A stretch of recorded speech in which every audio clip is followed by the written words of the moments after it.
Assalamu alaykum, sevimli sizlar. Qanday ahvolinglar, yaxshimi? Bugun biz koreyalik yozuvchi Jong Yu Chang tarafidan yozilgan Dunyodagi mashhur jamoatlarning farzand tarbiyasi nomli kitobni o'qishni davom qilamiz. Birinchi bob Kennedy jamoati.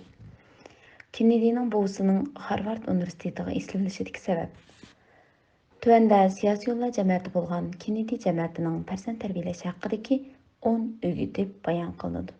Bu o'git namratlik ustidan g'olib kelib, avlodlarini siyosiy qilish arzusida bo'layotgan ota-onalarga taqdim qilinadi. Birinchi, bolalaringizning tarbiyalash xotirasi va kitob o'qish xotirasini o'z qo'lingiz bilan tayyorlang hamda uni talto'kis tekshiring. Suyimli azizlar, gapning birinchisi bismillah sallam, bulumi yana o'qish degan bilan tushdi. Kitob o'qish tarixdan buyon ta'kidlanayotgan bizningki muqaddas kitobimiz bo'lgan Qur'oni Karimningki tunji jumlasini iqro o'quv degan bilan boshlangan, tushunammi? Kitob o'qishni odatga aylantirish intayin muhim. Oldimizdagi haftada bir qaytim shu kitob o'qishning inson mangsiga ilib kelgan foydasi haqida bir qaytimliq dars bor, inshaalloh. Ikkinchi, bolalaringizda vaqtga rioya qiladigan isil odatni yetildirishga yordam qiling.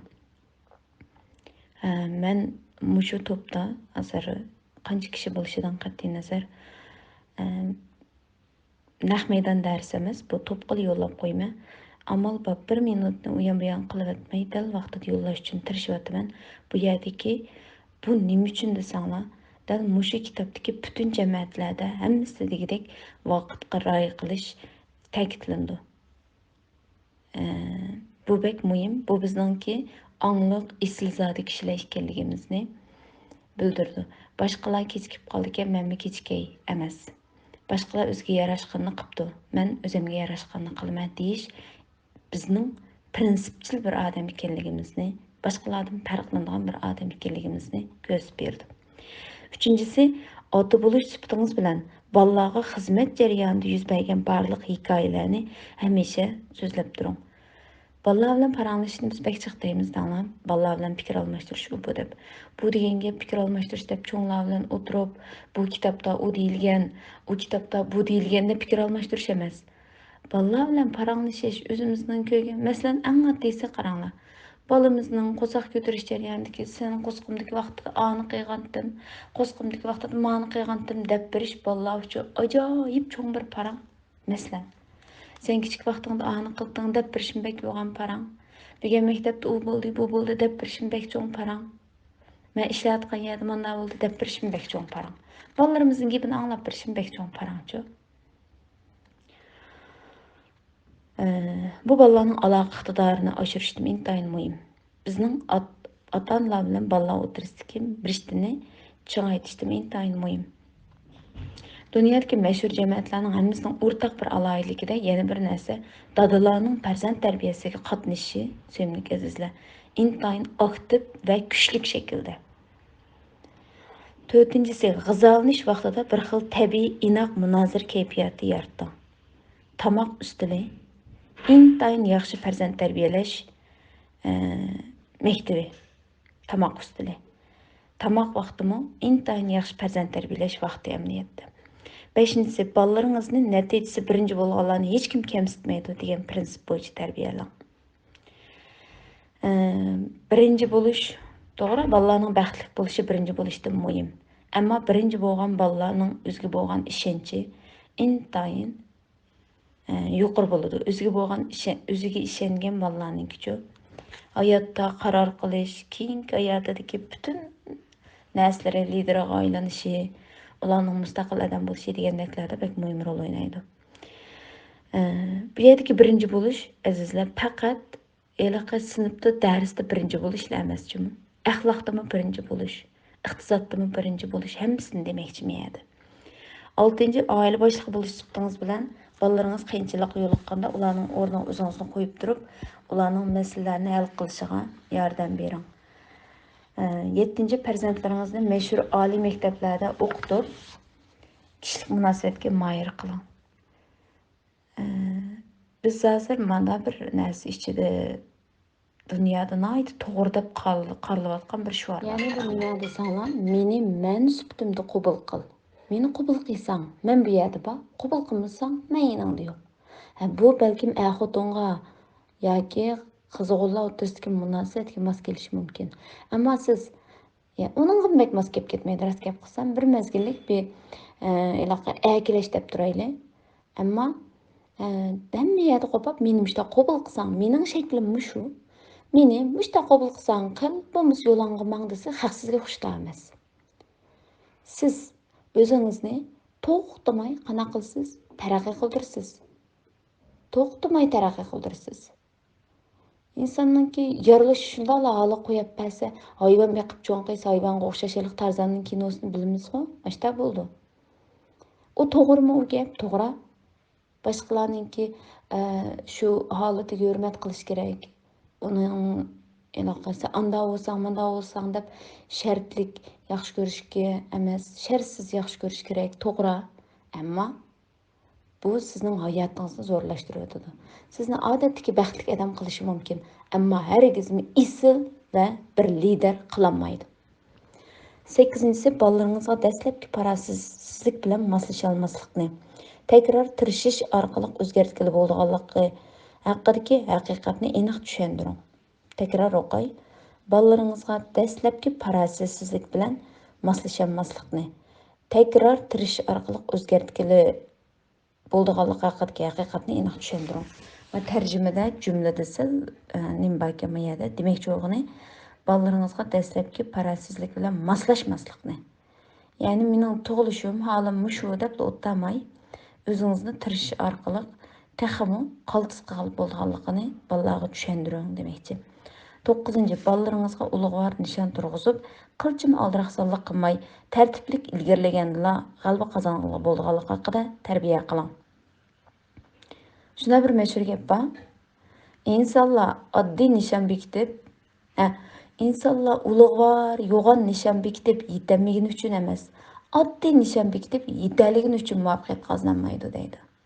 Shu nishoningiz yo'g'on, ulug'vor olsun.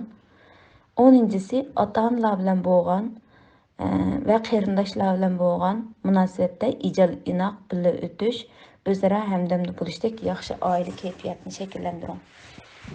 Jamiyatlarda yolg'iz bir qo'sa qarindosh urug' tuqqan emas. Mushu har xil sheram tuqqanlar deymiz. Hammasi o'zaro bir-biriga hurmat qiladigan, bir-biriga ko'yinadigan mana shunday bir kayfiyat bor.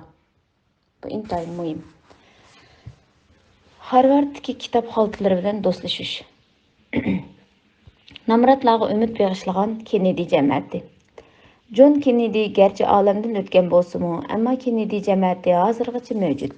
Chunki Kennedy jamiyatiga nisbatan aytganda, Kennedyning muvaffaqiyati butkul jamiyatning muvaffaqiyati bo'lib, bu jamiyat John Kennedyning ko'z yumishi bilan yo'qolmagan. Gerçi Kennedy qasdga uchrab hayotidan ayrilgan bo'lsa-mu, ammo bu jamiyat mushu sababli gumron bo'lmagan. Farzand tarbiyalash jihatda Kennedy jamiyati shak shubsizki boshqalarga ulgu bo'la oladi. 100 yildan ortiq tirish natijasida bir avlod prezidentini yetishtirib chiqqan Kennedy jamiyati kishilarning isiga qat'iy iroda va jasorat hamini besib tushadi degan hikmatni soladi. Bu jamiyat kishilarga hozirgi ahvoli yomon va mushkul bo'lsa-mu, lekin tirishib kurash qilish orqali kishilik hayotni rangdor ma'nolarga ega qilib bo'lganligini aytib berdi. Kennedy jamiyati namratlik ustidan g'olib kelib, 4 avlod kishilar 110 yil bo'shashmay tirishib, eng oxirida dunyodagi yuksak farzand tarbiyalash ulgisiga aylangan. 110 yil. Bizningki 1 yillik planimiz bormi, yo'qmi? 1 yillik farzand tarbiyalash planimiz, farzandimiz bilan kitob o'qish planimiz, vaqt o'tkazish planimiz. Bu narsa bormi, yo'qmi? Mushu yerdagi 600 odamdan 60 adam emas, 6'miz chiqamliq yo'qmi? Buni o'zimiz so'rab baqsaq bo'ldi. Kishilar har qaytam bu jamiyatning taraqqiyot tarixini bilganida, qalbining cho'nqur qatlamlarida buni sinab baqadigan bir xil his tuyg'u tug'iladi. Kennedy jamiyati butun dunyo xalqini hayajonga solgan va ta'sirlantirgan. Chunki bu jamiyat Amerikaga tunji avlod prezident yetishtirib bergan. Undaqda Kennedy jamiyatining kishilarga beradigan eng zo'r ilhomi nima? Gerçi ailesi namrat bo'lsa-mu, tirish orqali farzandlarini yaramli qilib tarbiyalab chiqqili bo'lganligini, shuning bilan birga boy bo'lish orzusini ro'yobga chiqarib, Shu orqali ota-bovalarining shuhratini oshira oladiganligi to'g'risida ta'lim berdi. Ümitni har qanday narsaning o'rniga qo'yishga bo'lmaydigan angushtar. Ümit tushkunlarning ro'yini urg'itib, qizg'inligi bilan orzusini ro'yobga chiqarishiga kuch ato qiladi. Kennedy jamiyati nomrodlarga umid nurini ko'rsatib berdi. Yaqinda Kennedy jamiyati dunyodagi Amerikaga ko'chman bo'lish orzusida yurganlarning simvoliga aylandi. Nurg'un kishilar Kennedy jamiyatining Amerika zaminiga qadam bosgandagi ahvolining qandaqligini bilgisi keladi. Ba'zilar Kennedy jamiyati Amerika prezidentini tarbiyalab chiqqan jamiyat. Bu jamiyatga kambag'allik qandaq mos kelsin deb so'rashi mumkin. Ahvol dal buning aksicha. Kennedy jamiyati mashhur jamiyatmi, puli bor jamiyatmi emas, balki intayin oddiy bir oila edi. Kennedyning ajdodlari nomrodlikdan qutulish uchun hech bir ikkilanmasdan Amerikaga kelgan hamda 110 yil tirish orqali eng oxirida bir nafar buyuk Amerika prezidentini yetishtirib chiqqan. Undaqda Kennedy jamiyatining 3-avlod varislarining boy bo'lish arzusini, 4-avlod varislarining davlat majlisiga kirganligi hamda prezidentlikka saylanish arzusini ro'yobga chiqarganligining orqasiga zodi qanday sirlar yoshiringan? Sevimli azizlar, mushu kitobni o'qishimga sabab bo'lgan jamiyat model mushu edi. Asli bularning tegi irlandiyalik, ocharchilik va nomrodchilikning dastidan ularning bovisi Amerikaga ko'chman bo'lib bordi. Bir ponyo qalanda bunday chiqib aytganda, xiyol qilib baxsanglar bo'ldi. Amerikaga ko'chman bo'lib bordi va 110 yildan keyin Amerikaningki davlat prezidenti Kennedy mushu oiladan chiqdi. Kennedy jamiyatining hikoyasini irlandiyalik kambag'al dehqon Patrik Kennedydan boshlashga to'g'ri keladi. Patrik Kennedy prezident Kennedyning buvisi bo'lib, u qarindoshlarining 3-chisi edi. 1848-yili Irlandiya bir maydon og'ir qurg'oqchilik ofatiga duchor keladi. Amda 20 yoshning qarshisida olgan Patrik Kennedy o'limni kutib o'tlamay, yangi qurg'uliqdan yangi fursat izlashni ko'ngliga bukidi. Shuning bilan u Amerikaning paraxodiga o'ltirib, 2 oy safar qilish natijasida Amerikaga yetib keladi. Patrik Kennedy Amerikaga ko'chman bo'lgan irlandiyaliklarga o'xshash nomrodlikdan qutulish uchun jafoliq tirishgan. U chog'larda Irlandiya biz ilgari beshimizdan o'tkazgan uzukchilik mezgilida turayotgan bo'lg'achqa bir vaqtlik tomoqni hal qilishmi intayin mushkul ish edi. Uning ustiga og'ir qurg'oqchilik kishilarning turmushiga tasvirliksiz qiyinchiliklarni elib kelgan edi. 1848-yili Markes Kompartiya xitobnomasini e'lon qildi. Bu büyük tarixiy o'zgarishdan keyin nurg'unlagan nomrod emgakchilar shaharga kirishga boshlaydi. Sevimli azizlar, ba'zi quruq gapning nima foydasi deymiz. Amniyatda dunyo quruq gap bilan cho'g'layotganini his qilamiz. Tarixdan buyon shunday. Kompartiya xitobnomasi Marksning e'lon qilgan dunyo tarixini o'zgartgan bir xitobnoma. Biz buni tarixda o'rgangan. To'xtamay o'qish kerak. Odamlar to'xtamay o'qish kerak. Tunigin bir dars oldim. Shuningda deydi, dunyodagi mashhur kishilar va boylar nimishqa to'xtamay kitob o'qiydi deb. Buningda Buffettdan bir so'z ziyorat qilgan. Siz nimishqa to'xtamay kitob o'qiysiz deb. Buffettni bilasizlar, Paychikning buvisi deb atalgan. Dunyodagi eng chong boylarning biri. Mablag' solish ustasi. Shu Buffett bilan bir vaqt tomoq yeyish uchun, masalan, bir vaqtda yilda bir vaqt tomoqini Buffett sotadi. Ya'ni 1 soat vaqtini haqqi sotadi. Masalan, 100 million dollar, 200 million dollar degandek pulni to'lab, Buffett bilan bir vaqt tomoq yeydi. Tomoqning puli emas bu. Buffettning 1 soatiga beradigan pul. Bu jarayonda bu kishi Buffett bilan tomoq yeyish sharpiga erishgan bu kishining paycheklari, shirkatlari tez suratda taraqqiy qilishga boshlaydi amaliyot. U pulini nechasi trildirib oladi. Chunki Buffettning kelgusi taraqqiyotga hukm qilish iqtidori, mablag' solishdagi farosatini butun dunyo e'tirof qilgan. Unda bo'lsa Buffettning bu narsa nadin kelgan? Buffett deydi, to'xtamay kitob o'qiyman deb. Amaliyot kitob o'qish uchurlarga erishish uchunmi? Oddiy kishilar uchun kitob o'qish uchurlarga erishish uchun. Ammo andaq alayid odamlar uchun kitob o'qish o'zining uchurlarni bartaraf qilish iqtidorini va hukm qilish iqtidorini oshirish uchun deydi. Shuning uchun biz yana to'xtamay o'qish deymiz. Quruq gap deb o'tib ketmaymiz. Quruq falsafa deb o'tib ketmaymiz. Shu quruq falsafalar tarixni qanday o'zgartgan, bugunimizni o'zgartirish uchun biz shu quruq falsafaning ichidan qanday bir ruhni o'zimizga qabul qila olamiz deb o'ylashimiz kerak.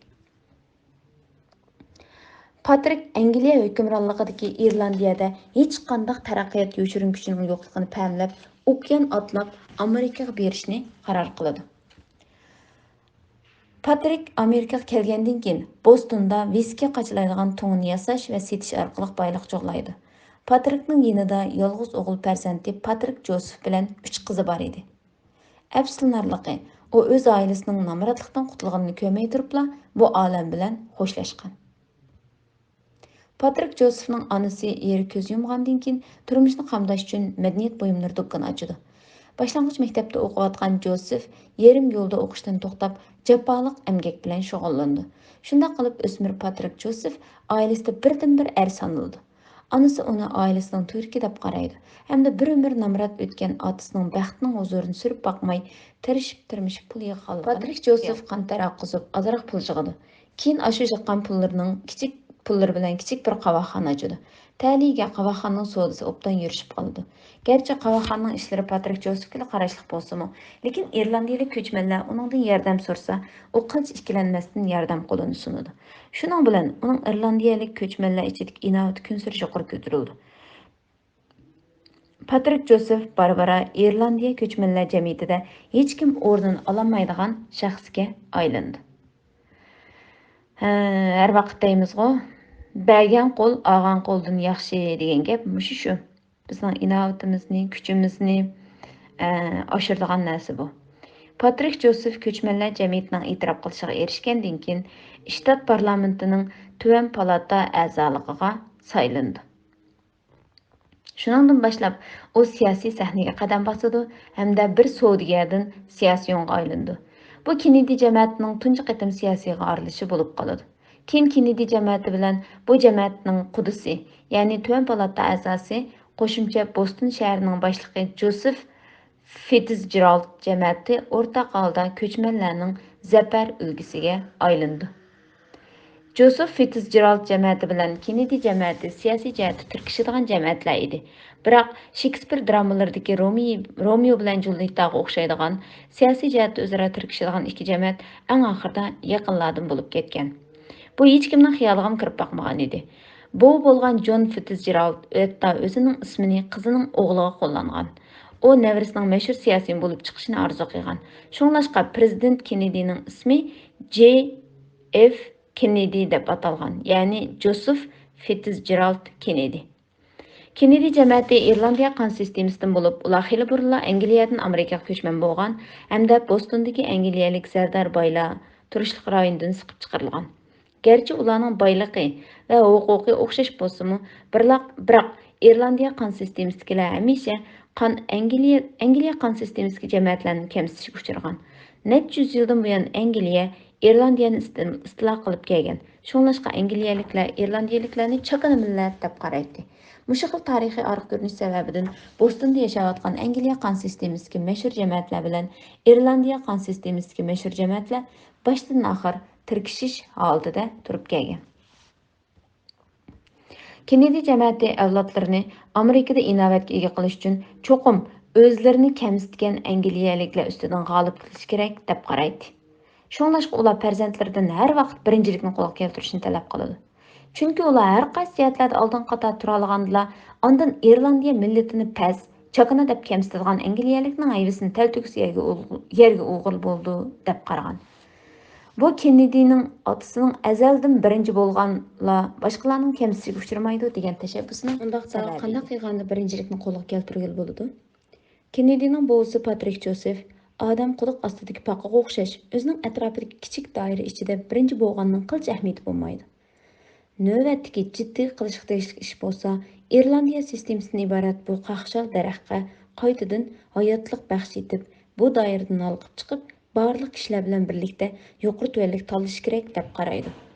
Patrik Josef o'tir maktabdan to'liq o'qiganmagan, lekin u o'g'lining, ya'ni prezident Kennedy'ning otasi mashhur oliy maktablarga kirib o'qib, Angliya qon sistemasidagi bolalarga o'xshash ma'rif tarbiyasi qabul qilishni umid qiladi. U faqat irlandiyaliklar bilan raqobatlashib birinchilikni qo'lga keltirgan taqdirdami, avlodlarning mutlaq buyuk shaxslardan bo'lolmaydiganligini xayol qiladi. Shunlashqa u nishon turg'izib, farzandlarini cho'qim Harvard universitetiga kirgizishga qasamyod qilgan edi. Candan kechmoqchi cananga yetkil bo'lmas degan tamsil Kennedy jamiyatining ideyasiga intayin mos keladi. Xursand bo'lishga tegishli ish shuki, Patrik Josefning o'g'li Josef Kennedyning umidini oqlash uchun o'rta maktabdan boshlab mayli o'rganish yoki tantarbiya jihatlarida bo'lsin, hammasida birinchilikni qo'lga keltirgan. Popmu uning kaltak to'p natijasi kishilarning diqqatini alayda tortgan. Josef Kennedy otasi arzu qilganidek raqobatlashishga moyir, boshqalarni besib tushish irodasi kuchlik, butunlay otasining talabiga yetgan. Bu uning prezident bo'lishdan avvalgi ishlari uchun puxta asos bo'lib qolgan. Josef Kennedy'ning ota-onasining o'gitlarini ko'ngil qo'yib anglab, tirishib o'rgangan. Otasi butun zehnini o'g'lini tarbiyalashga ishlatgan. Ularning orasidagi mukammal mosliq kishilarning tasavvuridanmi olqib ketgan. Suyimli azizlar, onalarningki farzand tarbiyasidagi o'rni, muhimligi bu haqda nurg'unlagan, hammamiz qabul qilamiz, nurg'unlagan leksiyalar so'zlandi. Qandalı dərsxana olsa analar intayin köp. Məsələn, muşu topni ayrımxanamda bu ayollarla, analarla qurulğan topmu degan suallar bo'ldi. Men dedim, Uyg'urlarga qanday bütün Uyg'ur kirisi bo'ldi, erlar bo'lamdi, ayollar bo'lamdi dedim. Chunki farzand tarbiyasida erlar, ya'ni dadalarning, dada bo'g'uvchilarningki vositalik va bevosita roli intayin cho'ng bo'ladi. Deydi, sen balangni yaxshi tarbiyalamoqchi bo'lsang, anasını baxtli qil, anası balalarını yaxshi tarbiyalaydi deydi, bir gap bor, anladingmi? Bu vositalik farzand tarbiyalash. Endi bevosita tarbiyalash xuddi bu Patrik Josefga o'xshash o'zining bolasining butun tarbiyalash jarayoniga qatnashish.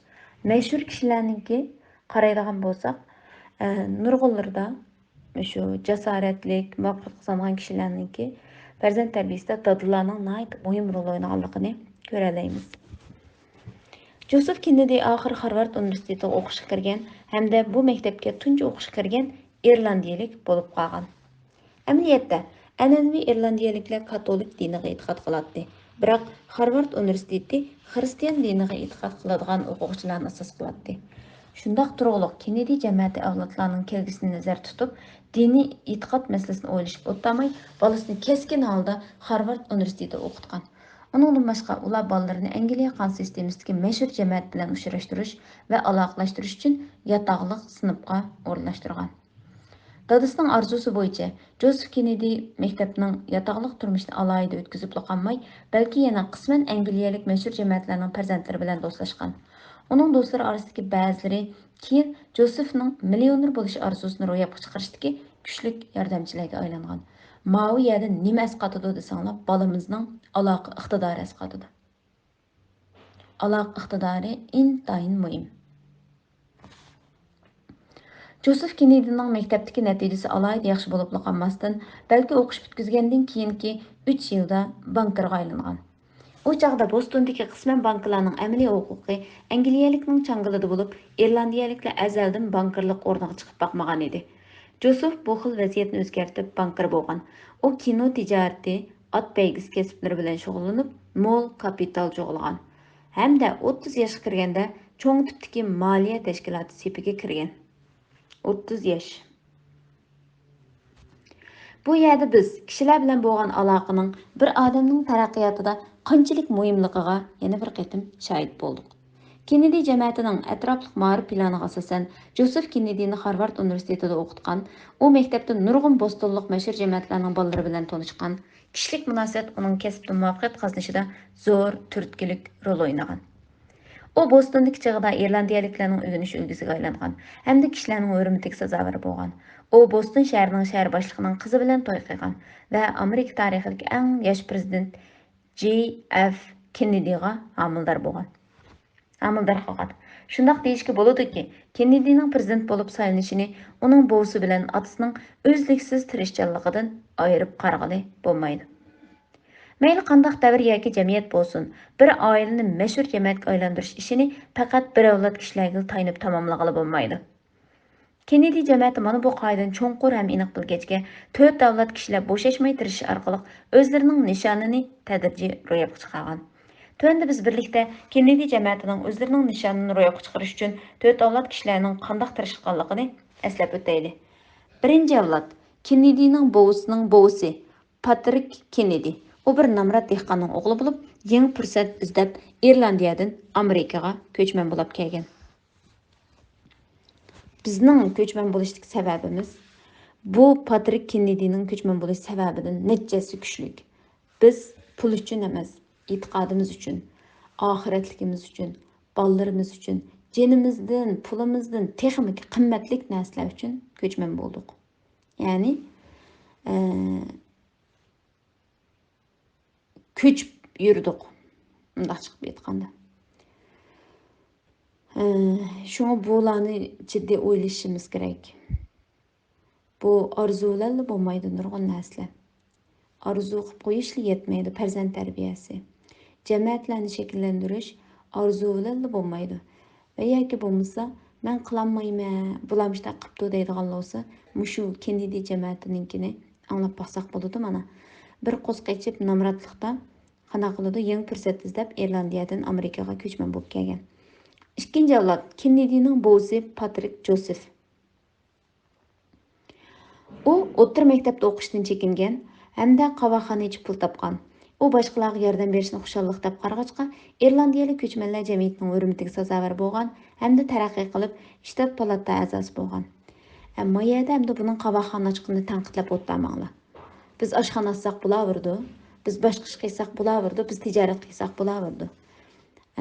Xalqning qilgan ishininki to'g'ri xatosini bu yerda o'lchab, o'zimizningki, ya'ni diniy e'tiqodimiz bo'yicha buni o'lchab xalqnikiga baho bermay, uning tirishib o'zininki tirishchanlik bilan pul topganligini ham ko'rsak bo'ldi. Shuningdan boshlab Kennedy oilasi siyosiy sahnaga tunji qadam bosgan. 3-avlod Kennedy'ning dadasi Joseph Kennedy. U Harvard universitetini bitkizib, o'zi hosil qilgan kishilik munosabatga tayinib, o'qish bitkizib 3 yildan keyin bankirga aylangan. Hamda moliya guruhidagi o'quvchilar qatoridan o'rin olgan. Keyin diplomat, ya'ni Angliya turishlik bosh konsuli bo'lgan hamda prezident nomzodligiga ko'rsatilgan. 4-avlod J.F. Kennedy. U Harvard universitetini bitkizgandan keyin davlat parlament a'zoligidan asta-asta Amerikaning eng yosh prezidenti bo'lgan.